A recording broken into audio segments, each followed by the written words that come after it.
यमपञ्चक अर्थात् तिहारको तेस्रो दिन आज लक्ष्मी पूजा, लक्ष्मीप्रसाद देवकोटाको जन्म जयन्ती, कुकुर तिहार, नरक चतुर्दशी, सुखरात्रि मनाइँदै आज संयुक्त राष्ट्र सङ्घ दिवस, विश्व विकास सूचना दिवस पनि मनाइँदै आगामी मक्सिर 4 गते हुने निर्वाचनका लागि सत्तारूढ दल नेपाली कांग्रेसले चुनावी घोषणापत्र सार्वजनिक गर्ने, नेकपा एमाले तिहारपछि मात्रै घोषणापत्र ल्याउने, माओवादीको चुनावी घोषणापत्र पनि तिहारपछि मात्रै, काठमाडौँबाट सगरमाथा केवलकार पूर्व पश्चिम रेल गुडाउने, डाक्टर बाबुराम भट्टराईको पपुलिस्ट नारा, जनप्रतिनिधिलाई फिर्ता बोलाउने व्यवस्था गर्नुपर्ने डाक्टर भट्टराईको टिप्पणी, संसदीय दलको नेता छान्न रवि लामिछाने नेतृत्वको राष्ट्रिय स्वतन्त्र पार्टीले गर्यो उम्मेदवारी आह्वान, निर्वाचन आयोगले मतदाता नामावलीबाट 2,30,000 को नाम हटायो, प्रचण्ड पत्नी सीता दाहालको स्वास्थ्यमा सुधार, 2-3 दिनमा डिस्चार्ज गर्ने तयारी, कोरोनाको संक्रामक सब भेरिएन्ट XBB नेपालमा पनि भेटियो, मिठाई लगायतका खाद्य पदार्थमा रङको प्रयोग गर्दा सावधानी अपनाउन सरकारको आग्रह, टुकुचाको सुरुङ पुरातात्विक सम्पदा ठहर महानगरले अब भत्काउन नपाउने, खोटाङमा सुनको मूल्य तोलामा 7,800 रुपैयाँसम्म महँगो, गोर्खा अस्पतालका चिकित्सकमाथि कार्यकक्षमै कुटपिट, जथाभावी फोहोर फाल्नेलाई कारबाही गर्दै काठमाडौँ महानगरपालिका जरिवाना बापत 4 लाख रुपैयाँ सङ्कलन, रोकिएको प्याराग्लाइडिङ उडान खुल्ला, नेप्सेमा दोहोरो अङ्कको वृद्धि, 51 करोड 68 लाखको सेयर कारोबार, चीनको राष्ट्रपतिमा फेरि सी जिनपिङ चयन, सीले विश्वास पात्र चाङ योसियालाई दिए सैनिकको नेतृत्व, T20 विश्वकपमा कोहली चम्किँदा पाकिस्तानमाथि भारतको रोमाञ्चक जित र समाचार पार्टी हेल्थ टिप्स अन्तर्गत आज हामी महिनावारीको विषय र महिनावारीको कति दिनपछि शारीरिक सम्पर्क गर्दा गर्व रहन्छ भन्ने विषयवस्तुमा जानकारी दिनेछौँ। हामीलाई अन्तिमसम्म हेर्नुहोला। दर्शक महानुभाव नमस्कार, समाचार पार्टी .com को न्यूज बुलेटिनमा यहाँलाई हार्दिक स्वागत छ। म प्रहलाद चन्द्र घिमिरे। आज मिति विक्रम सम्वत 2079 साल कार्तिक 7 गते सोमबार ईस्वीसम्म सन् 2022 अक्टोबर 24 तारिक आज लक्ष्मी पूजा, महाकवि लक्ष्मीप्रसाद देवकोटाको जन्म जयन्ती, कुकुर तिहार, नरक चतुर्दशी, सुखरात्रि, संयुक्त राष्ट्र सङ्घ दिवस, विश्व विकास सूचना दिवस परेको छ। यहाँहरू सम्पूर्णलाई यी सबै पूजा र दिवसहरूको हार्दिक मङ्गलमय शुभकामना छ र दीपावलीको हार्दिक मङ्गलमय शुभकामना व्यक्त गर्दछौँ। सदाको झैं आज पनि हामी उपस्थित भएका छौँ। आजका महत्त्वपूर्ण समाचार, ब्रेकिङ न्युज अपडेट लगायतका तपाईँलाई काम लाग्ने हेर्नै पर्ने महत्त्वपूर्ण खबर, निर्वाचनसँग सम्बन्धित महत्त्वपूर्ण सामग्रीहरू छोटकरीमा प्रस्तुत गर्छौँ। हामीलाई अन्तिमसम्म हेर्नुहोला। हाम्रो मेहनतका लागि यो भिडियोमा एउटा लाइक अवश्य गर्नुहोला। दर्शक महानुभाव, पलपलको न्युज अपडेटका लागि हाम्रो च्यानललाई तपाईँले अहिलेसम्म सब्स्क्राइब गर्नुभएको छैन भने सब्स्क्राइब गर्नुहोस् अनि नजिकै आउने बेल आइकनलाई क्लिक गर्नुहोला। दैनिक रूपमा हेर्नुहुन्छ भने रेगुलर भनेर लेख्नुहोला। आज पहिलोचोटि हेर्दै हुनुहुन्छ भने फर्स्ट टाइम भनेर लेखिदिनुहोला। दर्शक महानुभाव, देशभित्र हुनुहुन्छ भने आफू रहेको गाउँठाउँ सहर जिल्लाको नाम लेख्नुहोला। विदेशमा हुनुहुन्छ भने कुन देशबाट हेरिरहनु भएको छ त्यो कुरा तलको कमेन्ट बक्समा कमेन्ट गर्नुहोला। आउनुहोस् दर्शक महानुभाव, आजका महत्त्वपूर्ण समाचार सुरु गरौँ। यमपञ्चक अन्तर्गत आज लक्ष्मी पूजा, कुकुर तिहार मनाइँदै गरेको प्रसङ्गबाट। यमपञ्चकको तेस्रो दिन आज साँझ देशैभर धनधान्यकी देवी लक्ष्मीको पूजा आराधना गरी श्रद्धा भक्तिपूर्वक लक्ष्मी पूजा मनाइँदैछ। बत्ती नबालेको घरमा लक्ष्मीले बास गर्दिनन् भन्ने भनाइ अनुसार आज घरको सबैतिर सफा सुग्घर गरी दैलो, श्रृङ्गार, झ्याल, ढोका, कौशी, अटाली, भर्याङ लगायतका ठाउँमा झिलिमिली पारी लक्ष्मीको स्वागत गर्ने गरिन्छ। लक्ष्मी पूजा गर्न बिहानैदेखि घरको सरसफाई एवं लिपपोत गर्ने गरिन्छ। आज नै कुकुर तिहार परेकाले सबै नेपालीका घर आँगनमा कुकुरलाई टीका तथा माला लगाइदिएर मिठा मिठा खानेकुरा खान दिई पूजा गरिन्छ। आजका दिन कुकुरको पूजा नगरी खाना खाएमा पापी भइन्छ भन्ने भनाइ छ। प्रत्येक वर्षको कृष्ण चतुर्दशीका दिन कुकुरको पूजा गर्ने गरिन्छ। आजको दिनलाई नरक चतुर्दशी पनि भनिन्छ। यस दिन कुकुरलाई विशेष प्रकारका खानेकुराहरू खान दिने चलन समेत रहेको छ। कुकुर घरपालुवा, आज्ञाकारी, घर रक्षक एवं गुनिलो जनावर पनि हो। यो जनावरले सुँघेर अपराधीहरू पत्ता लगाउने र कुकुरलाई भैरवको वाहन पनि भनिन्छ। त्यसैगरी विनाशकारी प्राकृतिक प्रकोप तथा दैवी विपत्ति हुने बेलामा कुकुरले सुँघेर वा दायाँ बायाँ कराई पूर्व सूचना समेत दिने गरेको सुरक्षा निकायहरूको भनाइ छ। कुकुर इमान्दार र वफादार जनावर पनि हो। घरको रेखदेख गर्ने काम पनि कुकुरले नै गर्दछ। परापूर्व कालदेखि कुकुरलाई वर्षमा एकपटक इमान्दार पहरेदार जन्तुका रूपमा पूजा गर्ने चलन पनि रहेको छ। आज लक्ष्मी पूजा भएकाले आजबाट देउसी भैलो खेल्ने पनि चलन सुरु भएको छ। आज साँझ केटाकेटीहरू समूह बनाएर घर घरमा भैलो खेल्न हिँड्छन्। पछिल्लो समय विभिन्न सङ्घ संस्था र सङ्गठनहरूले पनि भैलो खेल्ने कार्यक्रमहरू राखिरहेका हुन्छन्। यसरी भैलो माग्दै हिँड्ने समूहलाई धान चामल पैसा र सेलरोटी पनि दिने गरिन्छ। साँझ गृहिणीहरू दीपावली गरिसकेपछि लक्ष्मी थापेर गरगहना पैसा धान चामल फलफुल रोटी र फुलमाला चढाई लक्ष्मीको मूर्ति वा तस्बिरमा पूजा गर्छन्। र पछिल्लो समय रङ्गेली बनाउने एउटा चलन पनि छ। रङ्गेली बनाएर घर आँगनको बीचबाट लक्ष्मीको पूजा गरेको ठाउँसम्म लक्ष्मीलाई डोर्याउने र पाइला बनाउँदै लैजाने चलन पनि रहेको छ। दर्शक महानुभाव, यहाँहरू सम्पूर्णलाई हार्दिक मङ्गलमय शुभकामना छ फेरि एकपटक। र आज लक्ष्मी पूजा, कुकुर तिहार अनि नरक चतुर्दशी परेको छ, सुखरात्रि पनि छ। यहाँहरू सम्पूर्णलाई हार्दिक मङ्गलमय शुभकामना छ। यसैबीच आज संयुक्त राष्ट्र सङ्घ दिवस पनि परेको छ। त्यस्तै गरी आज विश्व विकास सूचना दिवस पनि परेको छ। यो दिवसहरूको पनि यहाँहरूलाई हार्दिक मङ्गलमय शुभकामना छ। नेपाली कांग्रेसले चुनावी घोषणापत्र आज सार्वजनिक गर्दैछ। हिजो नै घोषणापत्र सार्वजनिक गर्ने भनिए पनि आजका लागि घोषणापत्र सार्वजनिक गर्ने तयारी गरिरहेको समितिका प्रवक्ता तथा कांग्रेस तह महामन्त्री जीवन परियारले जानकारी दिनुभयो। आइतबार सुदूरपश्चिम र कर्णालीमा सत्तारूढ गठबन्धनको कार्यक्रममा सहभागी हुन गएका पार्टीका सभापति तथा प्रधानमन्त्री शेरबहादुर देउवा फर्कन ढिलाइ भएकाले घोषणापत्र सार्वजनिक कार्यक्रम आजका लागि सारिएको हो। कांग्रेसले आइतबार साँझ भर्चुअल माध्यमबाट घोषणापत्र सार्वजनिक गर्ने भनेको थियो, तर सभापति शेरबहादुर देउवा अनलाइन माध्यमबाट पनि जोडिने सम्भावना नभएपछि आजका लागि सारिएको सह महामन्त्री परियारले जानकारी दिनुभएको छ। यसैबीच नेकपा एमाले आगामी मक्सिर 4 गते हुने प्रतिनिधि सभा र प्रदेश सभा चुनावको घोषणापत्र तिहारपछि मात्र ल्याउने भएको छ। एमाले केन्द्रीय कार्यालय सचिव भीष्म अधिकारीका अनुसार घोषणापत्रमा प्राप्त सुझावहरू अध्ययनका क्रममा छन्। धेरै सुझावहरू आएका छन्। प्राप्त सुझावहरूको अध्ययन हुँदैछ। सुझावहरू समेटेर अन्तिम रूप दिन केही दिन लाग्ने भएकाले तिहार लगत्तै सार्वजनिक गर्ने तयारी गरिएको हो, अधिकारीले भन्नुभएको छ। यस वर्षको तिहारको मुख्य दिन भाइटिका असोज 10 गते परेको छ। यता नेकपा माओवादी केन्द्रको चुनावी घोषणापत्र पनि तिहारपछि मात्रै आउने भएको छ। पार्टी केन्द्रीय कार्यालयका सचिव ढोर प्रसाद उपाध्यायका अनुसार घोषणापत्र तयार भएर प्रुफ हेरेर अध्यक्ष पुष्पकमल दाहाल प्रचण्ड कहाँ पुगेको छ। अब सुझावका लागि पदाधिकारीहरू कहाँ पठाउने र प्राप्त सुझावका आधारमा थप परिमार्जन भएपछि मात्र घोषणापत्रले अन्तिम रूप लिनेछ। इमेल मार्फत वा बैठक राखेर पनि पदाधिकारीहरूको सुझाव लिन सकिन्छ। यो काम सकाएर हामी घोषणापत्र तिहार लगत्तै सार्वजनिक गर्छौँ, केन्द्रीय कार्यालयका सचिव उपाध्यायले भन्नुभयो। पूर्व प्रधानमन्त्री डाक्टर बाबुराम भट्टराई नेतृत्वको नेपाल समाजवादी पार्टी नेसपाले चुनावी प्रतिबद्धता पत्र सार्वजनिक गरेको छ, जहाँ पपुलिस्ट नारा दिएर जनताको ध्यान तान्ने प्रयास गरिएको छ। डाक्टर भट्टराई नेतृत्वको नेसपाको सबैभन्दा पपुलिस्ट नारा हो काठमाडौँदेखि सगरमाथाको आधार शिविरसम्म केबल कार। काठमाडौँदेखि सगरमाथा बेस क्याम्पसम्म केबल कार प्रतिबद्धता पत्रको 13 नम्बरको केबल कार शीर्षकमा उल्लेख छ। यसको सुनिश्चितता कसरी हुन्छ भन्ने विषयलाई प्रतिबद्धता पत्रको सुरुमै लेखिएको छ। आर्थिक विकास तथा समृद्धिका योजनाहरू, सङ्घीय स्तर र प्रादेशिक स्तरका रणनीतिक महत्त्वका आयोजनाहरूलाई बजेटको कमी हुन नदिई सम्पन्न गरिनेछ। अर्को पपुलिस्ट नारा हो रेल। एक दिनमा मेचीकाली यात्रा गर्न सक्ने गरी पूर्व पश्चिम रेल मार्ग निर्माण गर्ने नेसपाको प्रतिबद्धता छ। प्रतिबद्धता पत्रमा रेल मार्ग सम्बन्धी छुट्टै शीर्षक छ। प्रतिबद्धता नम्बर 7 मा भनिएको छ पूर्व पश्चिम रेल मार्गको समानान्तर एक दिनमा मेचीकाली यात्रा गर्न सकिने गतिको पूर्व पश्चिम चल्ने रेल मार्गको निर्माण। त्यसैगरी रसुवागढी काठमाडौँ पोखरा लुम्बिनी चितवन काठमाडौँ रेल लुप निर्माण गर्ने पनि डाक्टर भट्टराई नेतृत्वको पार्टीको चुनावी प्रतिबद्धता छ। साथै काठमाडौँ वीरगञ्ज रेलमार्ग निर्माण गर्ने पनि प्रतिबद्धता छ। विगतमा एमाले अध्यक्ष केपी शर्मा ओलीले रेलको सपना देखाउँदा डाक्टर भट्टराईले आलोचना गर्नुभएको थियो। 2016 मे 17 मा डाक्टर भट्टराईले ओलीको रेल सपनाको आलोचना गर्दै ट्विट गर्नुभएको थियो। प्रमले रेल पानी जहाज दिनुभन्दा पहिले काठमाडौँ लगायतका शहरमा सार्वजनिक बस सेवा दिने कष्ट गर्ने कि फराकिलो पारिएको सडकमा ट्राफिक जाम उस्तै जो छ। तर 6 वर्षपछि डाक्टर भट्टराईले ओलीभन्दा अगाडि बढेर रेलको सपना बाँड्नु भएको छ। जबकि काठमाडौँ लगायतका शहरमा सार्वजनिक बस सेवा डाक्टर भट्टराईले ट्विट गरेको बेलाको जस्तै छ, अर्थात् सार्वजनिक बस सेवामा खासै सुधार हुन सकेको छैन। दर्शक महानुभाव, डाक्टर बाबुराम भट्टराईको यो भनाइप्रति र उहाँको यो घोषणापत्रप्रति तपाईँको धारणा के छ? आफ्नो धारणा तलको कमेन्ट बक्समा कमेन्ट गर्नुहोला।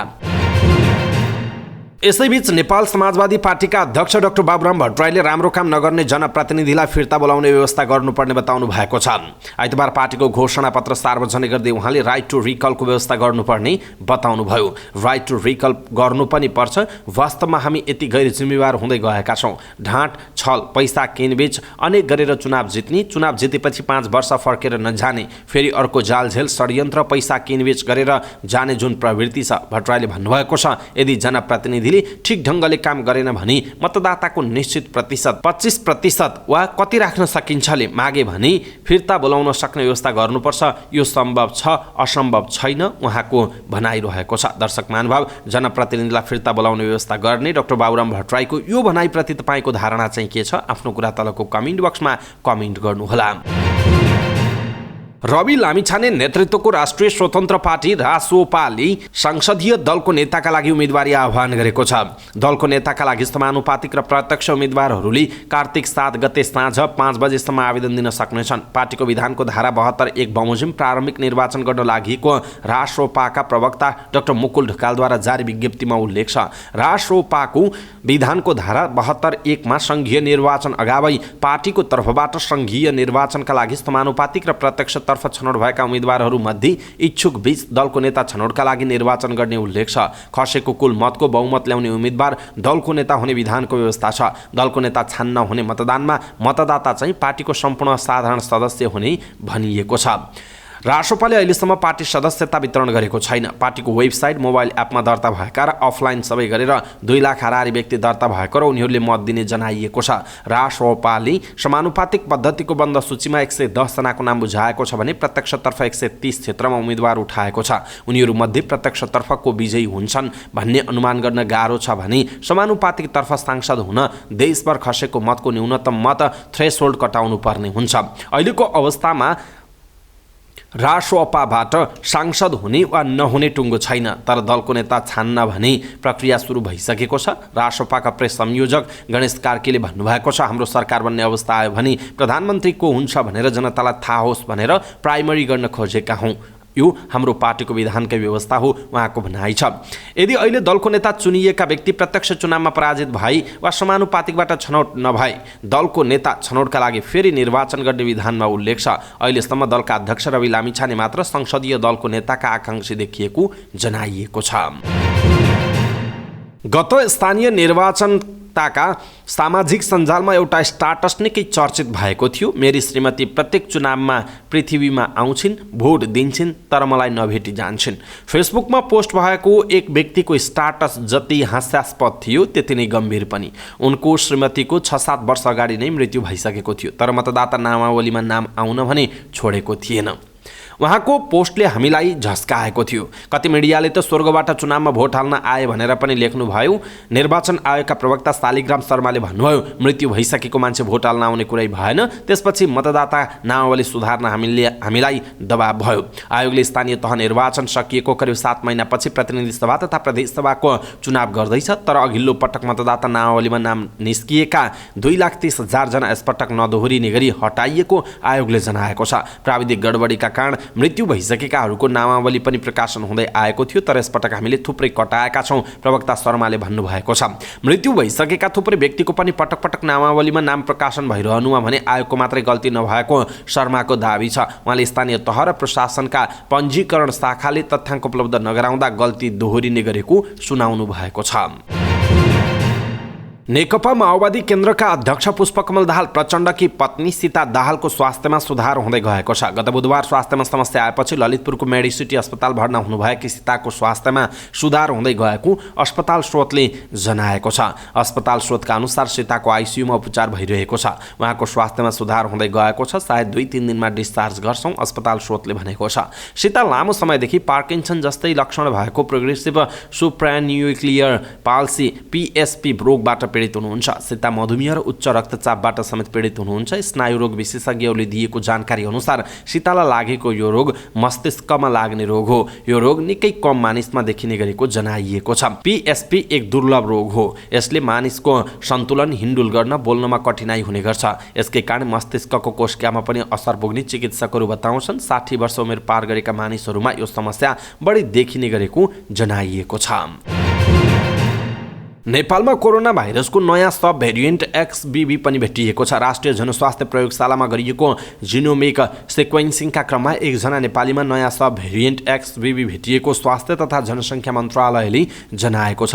गत साउन 21 देखि असोज 14 सम्म कोभिड-19 को विभिन्न उमेर समूहका व्यक्तिबाट सङ्कलित नमुनाहरूको छनौट गरी केही नमुनाहरूको जिनोमिक सिक्वेन्सिङ गर्दा ओमिक्रोनको सब भेरिएन्ट XBB पहिचान भएको मन्त्रालयका सहप्रवक्ता डाक्टर समीर कुमार अधिकारीले जानकारी दिनुभयो। विश्व स्वास्थ्य सङ्गठनका अनुसार अहिलेसम्म यो भेरिएन्ट विश्वका 26 देशमा पुगिसकेको छ। SARS-CoV-2 भाइरसको ओमिक्रोन भेरिएन्टको मूलबाट आएको उच्च दरमा रूप फेरिरहेको यो भेरिएन्ट गत वर्षको सुरुवातमा उच्च दरमा फैलिएको थियो। XBB भने विभिन्न कारणले अहिलेसम्मकै सबैभन्दा खराब भाइरस मानिएको छ। यो भेरिएन्ट हाल देशका विभिन्न ठाउँमा फैलिएको र कोरोना सङ्क्रमण बढेको मन्त्रालयको भनाइ छ। दीपावली, छठ जस्ता पर्वमा सङ्क्रमण अझै बढ्न सक्ने भन्दै मन्त्रालयले स्वास्थ्य सुरक्षा मापदण्ड पालना गर्न आग्रह गरेको छ। तिहारका लागि बिक्री गरिने मिठाई लगायतका खाद्य पदार्थमा रङको प्रयोग गर्दा सावधानी अपनाउन सरकारले आग्रह गरेको छ। आइतबार एक सार्वजनिक सूचना जारी गर्दै खाद्य प्रविधि तथा गुण नियन्त्रण विभागले यस्ता खाद्यान्नको बिक्री वितरणहरूलाई सचेत गराएको हो। चाडपर्वमा धेरै बिक्री हुने मिठाई लगायतमा स्वीकृत रङ मात्रै प्रयोग गर्न, रङको मात्रा सरकारले तोकेको मापदण्ड अनुसार मात्रै प्रयोग गर्न आग्रह गरिन्छ। विभागले भनेको छ अनुगमनका क्रममा अवैधानिक कार्य गरेको पाइए कारवाही गरिनेछ। विभागका अनुसार खाद्य ऐनले रातो, हरियो, नीलो र पहेँलो गरी चार प्रकारका रङ प्रयोग गर्न अनुमति दिएको छ, जसमा रातो 5 प्रकारका, पहेँलो, नीलो र हरियो 2 प्रकारका रङहरू रहेको जनाइएको छ। काठमाडौँ महानगरपालिकाले हात्तीसारमा टुकुचाला भूमिगत गर्न बनाइएको संरचना सुरुङ भत्काउन नपाउने भएको छ। पुरातत्व विभागले गरेको अध्ययनमा टुकुचाको भूमिगत सुरुङ पुरातात्विक सम्पदा भएको पुष्टि भएकाले यसलाई संरक्षण गर्नुपर्ने भएको छ। विभागले टुकुचा भूमिगत गर्न बनाइएको सुरुङबारे अध्ययन गर्न पुरातत्वविद भास्कर गेवालीको नेतृत्वमा समिति बनाएको थियो। पुरातत्व विभागका प्रवक्ता रामबहादुर कुँवरका अनुसार समितिले दिएको प्रतिवेदन विभागलाई प्राप्त भएको छ। प्रतिवेदनले उक्त संरचनालाई राणाकालमा बनेको ठहर गरेको छ। उहाँले भन्नुभएको छ प्रतिवेदनले त्यसलाई संरक्षण गर्न सिफारिस पनि गरेको छ। महानगरपालिकाले भूमिगत संरचना खोतल्दै खुल्ला गर्ने गरी डोजर चलाएपछि सम्पदा अभियन्ताको अनुरोधमा पुरातत्व विभागले अध्ययन थालेको थियो। अध्ययन समितिले नारायण हिटी भन्दा बाहिरको जय नेपाल हलदेखि काठमाडौँ प्लाजासम्म टुकुचा भूमिगत रूपमा बनाइएको सुरुङ 100 वर्षभन्दा अघि नै बनेको निष्कर्ष निकालेको जनाइएको छ। नेपाल सुन चाँदी कला व्यवसायी सङ्घ खोटाङले आइतबारका लागि सुन र चाँदीको नयाँ मूल्य तोक्यो। जसअनुसार छापावाल सुनको मूल्य प्रति तोला 1,01,000 छ भने तेजाबी सुनको मूल्य 1,05,000 रुपैयाँ र चाँदीको मूल्य प्रति तोला 1,500 रुपैयाँ रहेको थियो। सङ्घ अन्तर्गतका जिल्लाका 21वटा पसलमा लागू हुने यो मूल्य काठमाडौँमा भन्दा सुनमा 7,000 र चाँदीमा 285 रुपैयाँ महँगो देखियो। यसरी आफै मूल्य तोकेर सुन र चाँदीको बिक्री भइरहेको खोटाङमा धेरै वर्ष भयो। खोटाङका एकजना सुन ग्राहकले उपलब्ध गराएको सुनको दर रेट अनुसार गत कार्तिक 2 काठमाडौँमा 93,200 रुपैयाँ तोलामा छापावाल सुनको बिक्री हुँदा खोटाङमा 1,01,000 रुपैयाँमा सुन बिक्री भइरहेको थियो। काठमाडौँमा चाँदी प्रति तोला 1,175 रुपैयाँमा बिक्री हुँदा सो दिन खोटाङमा 1,500 रुपैयाँ थियो। यो मूल्य काठमाडौँमा भन्दा सुनमा 7,800 र चाँदीमा 325 रुपैयाँ महँगो हो। त्यसो त खोटाङमा सुन चाँदीको मूल्यमा किन बढी छ त? खोटाङमा सुन चाँदीको मूल्य तोक्न सुन चाँदी कला व्यवसायी सङ्घ खोटाङ गठन भएको 2 वर्ष भयो। यस सङ्घका अध्यक्ष भीमबहादुर विक्कका अनुसार जिल्लाभर रहेका 21वटा सुन चाँदी व्यवसायीहरूका लागि यसरी मूल्य तोक्न थालिएको हो। अध्यक्ष विक्कका अनुसार खोटाङमा सुनको मूल्य धेरै हुनुमा 2वटा कारण छन्। पहिलो, आफूहरूले औपचारिक बजारबाट सुन किन्ने र त्यसको मूल्य धेरै हुन्छ। दोस्रो, हामीहरू सुनमा 2 लाल मात्रै जर्ती काट्छौँ। विक्कले भन्नुभयो खरिदमै महँगो भएपछि र जर्ती कम भएपछि मूल्य धेरै पर्छ। काठमाडौँ र तराईका जिल्लाबाट आफूहरूले 94 देखि 96,000 रुपैयाँसम्म काँचो सुनका लागि खर्च गर्नु परेको र ढुवानी भाडा समेत गरेर उक्त मूल्य निर्धारण भएको अध्यक्ष विकले बताउनु भएको छ। त्यसो त नेपालभर काँचो सुनको बिक्री र मूल्य तोक्ने अधिकार नेपाल सुन चाँदी व्यवसायी महासङ्घलाई मात्रै छ। महासङ्घले हरेक दिन अन्तर्राष्ट्रिय मूल्य अनुसार नयाँ मूल्य तोक्छ र सोही मूल्य देशभर कार्यान्वयनमा आउँछ। तर खोटाङमा त्यो मूल्य कायम नहुने भन्ने नभएको महासङ्घका महासचिव धर्मसुन्दर बज्राचार्यले बताउनुभयो। गोर्खा अस्पतालका चिकित्सकमाथि कुटपिट भएको छ। रिपोर्ट चित्त नबुझेको भन्दै बिरामीका आफन्तले अस्पतालका मेडिकल अधिकृत अविनाश पराजुलीलाई कुटपिट गरेका हुन्। एकजना महिला थाइराइड जाँच गर्न आउनु भएको रहेछ। अस्पतालका निमित्त मेडिकल सुपरिन्टेन्डेन्ट हरिकुमार श्रेष्ठले भन्नुभयो, रिपोर्ट चित्त बुझेन भनेर उहाँका 3 जना आफन्तले ओपीडी कक्षभित्रै ढोका थुनेर चिकित्सकलाई हातपात गर्नु भएछ। घटनाबारे छानबिन गरी दोषीलाई कारबाहीको माग गर्दै प्रहरीमा लिखित उजुरी समेत दिइसकिएको अस्पताल व्यवस्थापन समितिका अध्यक्ष लालप्रसाद श्रेष्ठले बताउनुभयो। घटना लगत्तै समितिले विज्ञप्ति जारी गर्दै घटनाप्रति गम्भीर ध्यानाकर्षण भएको जनाएको छ। साथै घटनामा संलग्नलाई खोजी गरी कानुनी कारबाही गर्न समेत माग गरेको छ। काठमाडौँ महानगरपालिकाले जथाभावी फोहोर फाल्नेलाई कारबाही गर्न सुरु गरेको छ। रातको समयमा सडक तथा नदी किनारा लगायत सार्वजनिक स्थलमा फोहोर फाल्न आउनेलाई कारबाही गर्ने गरिएको महानगरले जनाएको छ। महानगरका अनुसार जथाभावी फोहोर फाल्नेसँग जरिवाना बापत 4,05,000 रुपैयाँ सङ्कलन भएको छ। महानगरको वातावरण तथा कृषि विभागले गरेको अनुगमनका क्रममा साउन महिनामा 1,52,500 रुपैयाँ, भदौ महिनामा 79,500 रुपैयाँ र असोज महिनामा 1,48,500 रुपैयाँ सङ्कलन भएको नगर प्रहरी नायब उपरीक्षक पूर्णचन्द्र भट्टले जानकारी दिनुभएको छ। फोहोरको मात्रा र प्रकृति अनुसार कम्तीमा 1,000 रुपैयाँदेखि बढीमा 25,000 रुपैयाँसम्म जरिवाना रकम तोक्ने गरिएको जनाइएको छ। 9औं राष्ट्रिय खेलकुद प्रतियोगिताका क्रममा एक खेलाडीको मृत्यु भएपछि स्थगित भएको प्याराग्लाइडिङ उडान खुल्ला भएको छ। आइतबारदेखि नेपाल नागरिक उड्डयन प्राधिकरणले विभिन्न 5 शर्तसहित प्याराग्लाइडिङ खुल्ला गर्न अनुमति दिएको हो। प्राधिकरणले तोकेको शर्त पूरा गर्न नेपाल हवाई खेलकुद संस्था तयार भएपछि प्याराग्लाइडिङ खुल्ला गरिएको फ्लाइट्स अपरेसन महाशाखाका उपप्रबन्धक विनय गिरीले जानकारी दिनुभएको छ। प्राधिकरणले तोकेको उडान क्षेत्रमा मात्रै उडान गर्नुपर्ने, प्याराग्लाइडिङ पाइलट 15 दिनभित्र मेडिकल तथा मानसिक अवस्थाको परीक्षण गरी योग्य ठहरिएको हुनुपर्ने, सबै प्याराग्लाइडिङ पाइलटले तोकिएको पोसाक र कम्पनी अनि पाइलटको नाम स्पष्ट हुनुपर्ने शर्त राखेको छ। त्यस्तै प्राधिकरणले व्यावसायिक उडानमा प्रयोग हुने ग्लाइडरहरूको 15 दिनभित्रमा प्राधिकरणका एयरवर्थनेस इन्सपेक्टरको रोहबरमा परीक्षण गराई योग्य ग्लाइडरहरूलाई मात्रै व्यावसायिक उडान अनुमति दिने उल्लेख गरेको छ। प्राधिकरणले पाइलटको रिफ्रेसर, एडभान्स ट्रेनिङ तथा आपतकालीन अवस्थामा उद्धार गर्न प्रयोगात्मक तालिम वर्षको एकपटक गर्नै पर्ने शर्त पनि राखेको छ। तिहार अगाडिको अन्तिम कारोबारको दिन शेयर बजार परिसूचक नेप्से 2 अङ्कले बढेर बन्द भएको छ। आइतबार बजार परिसूचक नेप्से 14.35 अङ्क 0.78% वृद्धि भएर 1858.49 अङ्कमा बन्द भएको हो। क वर्गका कम्पनीलाई मापन गर्ने सेन्सिटिभ इन्डेक्स पनि 2.88 अङ्कले बढेर 365.93 अङ्कमा बन्द भएको छ। नेप्सेसँगै अधिकांश उपसूचकमा वृद्धि हुँदा होटल तथा पर्यटन र म्युचुअल फन्ड उपसूचक भने घटेको छ।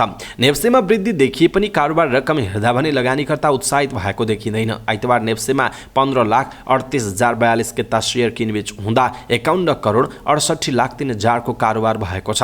जसमध्ये एभरेस्ट बैंकको सर्वाधिक 5,16,33,000 को कारोबार हुँदा नबिल बैंकको 3,38,80,000 र नेपाल बैंकको 3,20,19,000 को कारोबार भएको छ। आइतबार बजारमा कुल 182 कम्पनीको सेयर कारोबार हुँदा 135 कम्पनीको सेयर मूल्य वृद्धि भएको छ भने 39 कम्पनीको सेयर मूल्यमा गिरावट आएको छ। 8वटा कम्पनीको सेयर मूल्य भने स्थिर रहेको जनाइएको छ। जसमध्ये रुरु जलविद्युत कम्पनी र सयपत्री हाइड्रो पावर कम्पनीको सेयर मूल्य 10% ले बढेर सकारात्मक सर्किट मूल्यमा बन्द भएको छ। यता सिटिजन्स म्युचुअल फन्ड 2 को इकाइ मूल्य 9.55% ले गिरावट हुँदा अभियान लघुवित्तको सेयर मूल्य 7.60% र मानुषी लघुवित्तको सेयर मूल्य 4.03% ले गिरावट भएको जनाइएको छ। अब अन्तर्राष्ट्रिय समाचार। चिनिया कम्युनिस्ट पार्टी सीपीसी को 20औं महाधिवेशनले केन्द्रीय सैन्य आयोग सीएमसी को उपाध्यक्षको जिम्मेवारी 72 वर्षीय चाङ योसियालाई दिने भएको छ। पार्टी महासचिव स्वयं अध्यक्ष रहेको उक्त शक्तिशाली आयोगको नेतृत्व पाउन लागेका चाङ सर्वोच्च नेता बनेका सीका विश्वास पात्र मानिन्छन्। यो आयोग चीनको सम्पूर्ण सैन्य र सुरक्षा सम्बन्धी कार्यहरूको निर्णायक निकाय हो। यस मातहत चिनिया जनमुक्ति सेना र प्रहरी दुवै रहन्छन्। यसलाई सैनिक नीति निर्माण तथा कार्यान्वयन गराउने निकायका रूपमा चिनिन्छ। चाङ सर्वोच्च नेता सीका विश्वासपात्र भएकै कारण यो जिम्मेवारी दिन लागि विश्लेषण हुन थालेको छ। सीले सीपीसीको निर्णय अनुसार उमेर हद बाँकी रहेका 3 जना जर्नललाई पार्टीको केन्द्रीय कमिटीबाट विदाई गरेर चाङलाई यो जिम्मेवारी दिन थालेपछि उनले आफ्नो नयाँ कोर टिमलाई थप विश्वासिलो बनाउन खोजेको र त्यही अनुसार जिम्मेवारी दिइएको चर्चा भइरहेको छ। अघिल्लो कार्यकालमा सैनिक आयोगका उपाध्यक्ष रहेका सुई चिलियाङ, रक्षा मन्त्री रहेका वे फङ्कु र संयुक्त स्टाफ विभाग प्रमुख ली झुपचेङले केन्द्रीय समितिबाट अवकाश लिएका छन्। तर पुरानो सैन्य कमान्ड अन्तर्गतका आयोगको राजनीतिक विभागका जर्नल मियाओ हुआ र सैन्य अनुशासन विभागका जर्नल चाङ सेङ मिन भने अहिले पनि केन्द्रीय समितिमा नै रहेको जनाइएको छ। अब खेल समाचार। मोहम्मद नवाजले अन्तिम ओभरमा नो बल फालेपछि टी20 विश्वकपमा पाकिस्तानले भारतसँग 4 विकेटको हार बेहोरेको छ। 160 रनको लक्ष्य पछ्याएको भारतलाई अन्तिम ओभरमा 16 रन आवश्यक परेको थियो। सुरुवाती 3 बलमा 2 रन खर्चेर हार्दिक पाण्ड्याको विकेट लिएका नवाजले पाकिस्तानलाई जितको आशा दिलाएका थिए। तर चौथो बलमा नवाजले फालेको नो बलमा भारतका पूर्व कप्तान विराट कोहलीले छक्का प्रहार गरेपछि भारतलाई जित सहज भएको हो। अन्तिम 1 बलमा भारतलाई 2 रन आवश्यक थियो, तर नवाजले वाइड बल फालेर स्कोर बराबरी भयो र भारतले थप 1 बल खेल्न पायो। यो अवसरलाई सदुपयोग गर्दै रविचन्द्रन अश्विनले 1 रन बनाएर भारतलाई जिताए। भारत र पाकिस्तान बीचको खेल विश्व क्रिकेटमा सधैँ बहुप्रतीक्षित रहने गर्छ। विश्वकपमा पाकिस्तानसँग बिरलै हारेको भारतले रोमाञ्चक अन्तिम ओभरमा जित हासिल गरेको हो। भारतलाई जिताउन सुपरस्टार कोहलीले अभिजित 82 रनको योगदान गरे। उनले 53 बलमा 4 छक्का र 6 चौका हिर्काए। खराब सुरुवात गरेको भारतका लागि मध्यम क्रमका ब्याटरले जितको आधार तय गरेका थिए। ओपनर द्वय कप्तान रोहित शर्मा र केएल राहुल समान 4 रनमा आउट भए। उच्च लयमा रहेका सूर्यकुमार यादवले 15 र अक्षर पटेलले 2 रन बनाएर आउट हुँदा भारत 6.1 ओभरमा 31-4 को कठिन स्थितिमा थियो। तर कोहली र हार्दिक पाण्ड्याले 5औं विकेटका लागि 113 रनको शतकीय साझेदारी गरी अन्तिम ओभरको पहिलो बलमा क्याच आउट हुनुअघि हार्दिकले 37 बलमा 2 छक्का र 1 चौकाको सहयोगमा 40 रन बनाए। बलिङतर्फ पाकिस्तानका लागि हरिश रफले सर्वाधिक 2 विकेट लिए। नासिम शाहले 1 विकेट लिए। यसअघि मेलबर्न क्रिकेट मैदानमा टस हारेर ब्याटिङ गरेको पाकिस्तानले 20 ओभरमा 8 विकेट गुमाएर 153 रनको योगफल खडा गरेको थियो। पाकिस्तानले पनि सुरुवात राम्रो गरेको थिएन। उच्च लयमा रहेका ओपनरहरू कप्तान बाबर आजम र मोहम्मद रिजवानलाई चाँडै गुमाएर दबावमा रहेको पाकिस्तानका लागि शान मसुद र इफ्तिकार अहमदले अर्धशतकीय योगदान गरेका थिए। मसुदले 52 र इफ्तिकारले 51 रन बनाएका थिए। अन्तिम क्रममा आएर सहिन शाह अफ्रिदीले 16 रन बनाउनु बाहेक अन्यले दोहोरो अङ्कको रन छुन सकेनन्। बलिङमा भारतका लागि अर्शदीप सिंह र हार्दिक पाण्डेयले 3-3 विकेट लिएका थिए। र समाचार पार्टी न्युज बुलेटिनमा पालो भएको छ समाचार पार्टी हेल्थ टिप्स। आजको समाचार पार्टी हेल्थ टिप्समा हामीले महिनावारीको कति दिनपछि शारीरिक सम्पर्क गर्दा गर्भ रहन्छ भन्ने विषयवस्तुमा जानकारी दिनेछौँ। हामीलाई अन्तिम समय हेर्नुहोला। सबै नेपालीहरू माझ पुर्याउनका लागि यो हेल्थ टिप्स आफ्नो फेसबुक, ट्विटर लगायतका सामाजिक सञ्जालमा सेयर गर्न नबिर्सिनुहोला। सन्तानको योजना बनाइरहेकाहरूले होस् या सन्तानका रहर पुगेकाले गर्भधारण चक्रबारे जान्नुपर्ने हुन्छ। खास गरी महिनावारी भएको दिनलाई आधार बनाएर गर्भ रहने वा नरहने टुङ्गो गर्न सकिन्छ। कतिलाई कुन समयमा यौन सम्पर्क गर्दा गर्भ रहन्छ वा कसरी गर्भ रहन्छ भन्ने कुराको जानकारी नहुन सक्छ। यस्तोमा महिनावारी चक्र अनुसार कुन अवधिमा यौन सम्पर्क भएमा गर्भ रहन्छ र कसरी थाहा पाउने त? महिनावारी चक्र र यौन सम्पर्क। महिनावारी चक्र नियमित छ भने कुन दिन गर्भ रहन्छ भन्ने कुरा टुङ्गो गर्न सकिन्छ। जस्तो हरेक 28 दिनमा महिनावारी हुनुलाई महिनावारी चक्र नियमित भएको बुझिन्छ। कसैमा 28, कसैमा 30 वा 32 दिनभित्र महिनावारी हुन सक्छ। यसलाई पनि नियमित महिनावारी भनिन्छ। यसरी महिनावारी चक्र नियमित छ भने कुन दिन शारीरिक सम्पर्क गर्दा गर्भ रहन्छ भन्ने ठ्याक्कै थाहा हुन्छ। महिनावारी चक्र नियमित छ भने अण्ड बन्ने प्रक्रिया महिनावारी भएको 14 दिन अघि अर्थात् 2 हप्ता अघि हुन्छ। त्यसैले महिनावारी भएको 10 देखि 20 दिनभित्रमा यौन सम्पर्क भएमा गर्भ रहने सम्भावना बढी हुन्छ। कुनै पनि अवधिमा गर्भ रहन्छ भन्ने कुरालाई महिनावारी चक्रले एकदमै धेरै असर गर्छ। अर्थात् नियमित महिनावारी भएको अवस्थामा मात्र गर्भ कुन समयमा रहन्छ भन्ने कुराको टुङ्गो हुन्छ। यदि महिनावारी नियमित छैन भने गर्भ रहने कुराको पनि टुङ्गो हुँदैन। गर्भ रहे नरहेको कुरा। यौन सम्पर्कपछि अण्ड र वीर्यको निषेचन भएको 7 दिनभित्र नै गर्भ रहे नरहेको कुरा थाहा हुन्छ। कहिलेकाहीँ ढिला निषेचन भयो भने चाहिँ 1-2 हप्तासम्ममा गर्भ रहे नरहेको थाहा हुन्छ। गर्भ रहेको लक्षण के हो त? गर्भ रहेमा सबैभन्दा पहिला देखिने लक्षण महिनावारी नहुने हो। गर्भ रहेपछि महिलाको शरीरमा बिटा एसिड हर्मोन बढ्दै जान्छ र वान्ता हुने, तल्लो पेट दुख्ने जस्ता लक्षणहरू देखा पर्छन्। अनियमित महिनावारीमा गर्भको टुङ्गो हुँदैन। महिनावारी गडबड वा अनियमित भएको अवस्थामा भने कुन अवधिमा यौन सम्पर्क गर्दा गर्भ रहन्छ भन्ने कुराको टुङ्गो हुँदैन। महिनावारी गडबड हुनेहरूमा धेरै प्रयास गर्दा पनि गर्भ नरहने समस्या पनि देखिन्छ। यस्तो भएको खण्डमा के कारणले महिनावारी गडबड भएको हो त्यसको उपचार गर्नुपर्छ। त्यसपछि समस्या समाधान हुन्छ र चिकित्सकले महिनावारी नियमित हुने औषधि दिन्छन्। महिनावारी नियमित भएपछि मात्रै कुन समयमा गर्भ रहन्छ भन्ने कुराको टुङ्गो लगाउन सकिन्छ। महिनावारीमा यौन सम्पर्क र गर्भको सम्भावना। केहीलाई महिनावारीको बेला यौन सम्पर्क गर्दा पनि गर्भ रहने सम्भावना हुन्छ। जसको महिनावारी नियमित छैन, ढिलो ओभुलेसन हुन्छ भने त्यस्तो व्यक्तिलाई महिनावारीको बेला सम्बन्ध राख्दा पनि गर्भ रहन सक्छ। सामान्यतः अन्डा 24 देखि 48 घण्टासम्म सक्रिय हुन्छ भने वीर्य 48 देखि 72 घण्टासम्म सक्रिय हुन्छ। जसले केही महिलाको महिनावारी गडबड हुन्छ उनीहरूको अन्डा ढिलो अथवा छिटो बनियो भने महिनावारीको समयमा सम्पर्क भयो भने गर्भधारण हुने सम्भावना हुन्छ। गर्भधारणको सही समय। गर्भधारणका लागि सबैभन्दा सही समय महिनावारी भएको 14 दिन अघि हो, किनकि महिनावारी भएको 14 दिन अघि अन्डा बन्छ र त्यो समयमा सम्पर्क हुँदा अन्डा र वीर्य मिलेर निषेचन हुने गर्दछ। दर्शक महानुभाव, आज हामीले महिनावारीको कति दिनपछि शारीरिक सम्पर्क गर्दा गर्भ रहन्छ भनेर प्रसुति तथा स्त्री रोग विशेषज्ञ डाक्टर साधना शाहले दिएको हेल्थ टिप्स हामीले यहाँहरूमाझ प्रस्तुत गर्यौं। तपाईलाई कस्तो लाग्यो आफ्नो धारणा तलको कमेन्ट बक्समा कमेन्ट गर्न नबिर्सिनुहोला। सबै नेपालीहरूमाझ पुर्याउनका लागि यो भिडियोलाई, यो हेल्थ टिप्सलाई आफ्नो फेसबुक, ट्विटर लगायतका सामाजिक सञ्जालमा सेयर गर्नुहोला।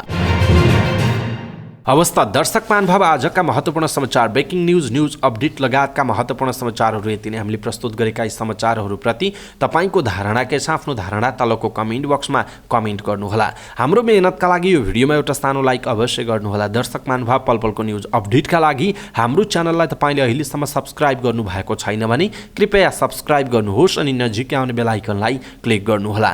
पल पलको न्युज अपडेटका साथ हाम्रो भेट फेरि हुनेछ। तपाईँ समाचार पार्टी हेर्दै गर्नुहोस्। नमस्कार।